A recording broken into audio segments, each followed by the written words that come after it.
اعوذ باللہ من الشیطان الرجیم بسم اللہ الرحمن الرحیم۔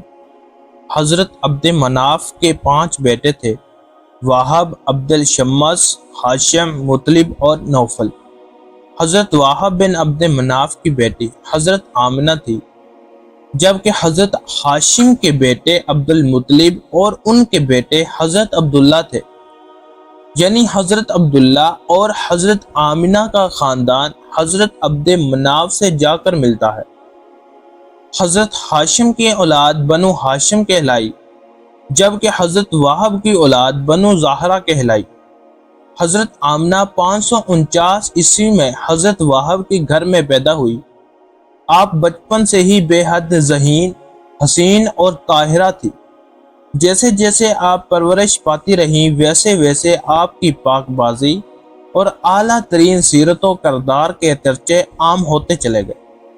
آپ حسین سیرت اور حسین صورت کا بے مثل نمونہ تھی۔ بنو زہرہ چونکہ قریش کی ہی ذیلی شاخ تھی، تو حضرت وہب کو ان کی دلاری بیٹی حضرت بی بی آمنہ سلام اللہ علیہا کے لیے قریش کے مختلف سرداروں اور ان کے بیٹوں کے رشتے آنے لگے، لیکن حضرت وہب کو کسی انتہائی نیک سیرت اور باکردار نوجوان کی تلاش تھی۔ چنانچہ ایک دن حضرت وہب اپنے بھائی حضرت ہاشم کے بیٹے حضرت عبد المطلب کے گھر کی طرف نکل پڑے۔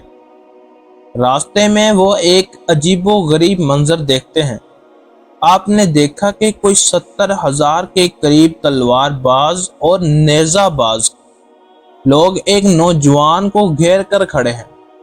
دور سے ہی یہ منظر دیکھ کر حضرت وہب ایک درخت کی اوڑ میں کھڑے ہو جاتے ہیں۔ آپ دیکھتے ہیں کہ اچانک آسمان سے کوئی عجیب مخلوق اس اکیلے نوجوان کی مدد کے لیے اترتی ہے، اور نوجوان ان 70 تلوار بازوں سے محفوظ ہو جاتا ہے۔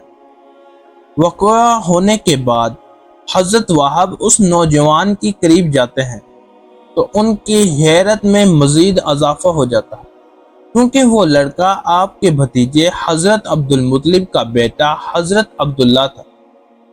حضرت وہب اسی وقت یہ فیصلہ کر لیتے ہیں کہ وہ اپنی بیٹی حضرت آمنہ رضی اللہ تعالی عنہا کا نکاح اسی لڑکے حضرت عبداللہ سے کریں گے، کیونکہ وہ جان گئے تھے کہ یہ لڑکا کوئی عام نہیں ہے، جس کی مدد کے لیے آسمان سے کوئی مخلوق اتری ہے۔ چنانچہ آپ نے اسی رشتے کی بات ایک دوست کے ذریعے سے حضرت عبد المطلب کے پاس پہنچائی۔ حضرت عبد المطلب بھی یہی چاہتے تھے کہ حضرت عبداللہ کی شادی ہو جائے۔ اسی سلسلے میں وہ کسی ایسی عورت کی جستجو میں تھے جو حسب و نسب اور انفع ممتاز ہو، اور حضرت آمنہ بنت وہب میں یہ صفات موجود تھی۔ حضرت عبد المطلب نے اسی رشتے کو پسند کیا۔ کچھ دنوں بعد رشتہ طے ہو جاتا ہے تو حضرت عبد المطلب اپنے بیٹے حضرت عبداللہ اور قریش کے کچھ معززین کو لے کر قبیلہ بنو زہرہ پہنچتے ہیں، اور وہاں دنیا کا خوبصورت جوڑے کا نکاح کیا جاتا ہے، اور یوں 2 پاکیزہ رہین ایک پاک رشتے کے بندھن میں بندھ جاتے ہیں۔ امام علوسی، امام ابن کثیر اور امام قرطبی سے مشترکہ روایات ہیں کہ یہ مبارک پیر کا دن تھا کہ جب اس مبارک جوڑے کا نکاح ہوا، لیکن پھر 3 دن تک حضرت عبداللہ اور حضرت بی بی آمنہ کو خلوت گاہ میں جانے کی اجازت نہ دی گئی۔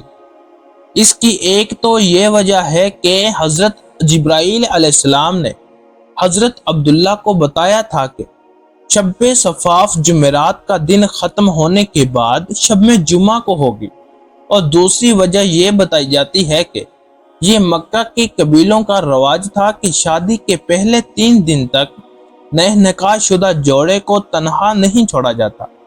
پھر شب جمعہ کو وہ مبارک گھڑی آ گئی کہ جب جبرائیل امین 70,000 فرشتوں کی سرداری میں تشریف لائے اور آ کر کعبہ پر حلالی پرچم لہرا کر دنیا والوں کو خوشخبری دی کہ آج نور محمدی صلی اللہ علیہ وآلہ وسلم صلوہ بدر سے رحم مادر میں منتقل ہو جائے گا۔ ایسا ہی ہوا۔ شب جمعہ کو حضرت عبد المطلب نے بنو زہرہ میں قیام کے دوران نکاح کے تیسرے دن حضرت عبداللہ اور حضرت بی بی آمنہ کو خلوت گاہ میں محصر فرمائی، اور یہ مقدس اور دلاویز نور حضرت عبداللہ کی پشت مبارک سے حضرت بی بی آمنہ رضی اللہ تعالی عنہا کے بدن مبارک میں منتقل ہو جاتا ہے، اور سرکار دو عالم آقا انعامدار حضرت محمد صلی اللہ علیہ وآلہ وسلم کی بشری ولادت کی تشکیل کا اہتمام شروع ہو جاتا ہے۔ اسی رات ابلیس لعین کا تخت الٹ گیا، اور یہ مردہ باز اہلی میں 40 دن بحرو میں مارا